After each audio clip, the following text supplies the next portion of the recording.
Were there times when they did talk about Churban? How did you figure out what the family story was? It was mostly related to who was gone. That was more than, I know my grandmother sold bread so she could get milk for my brother. I know my father slept on his shoes in Auschwitz. I know he was on the march, on the death march at the end. I know somebody smuggled a little food to him through, I mean, and I spent a lot of time with him and her and them, and those stories I don't really know.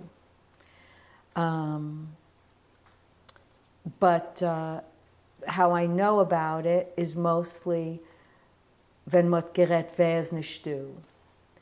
And der is Nishtu and yen is Nishtu and from photos also of who is missing, who is not present any longer. And miles of children. I mean, this one, and there are miles of children that, no longer exist. So I think that was primarily how I knew.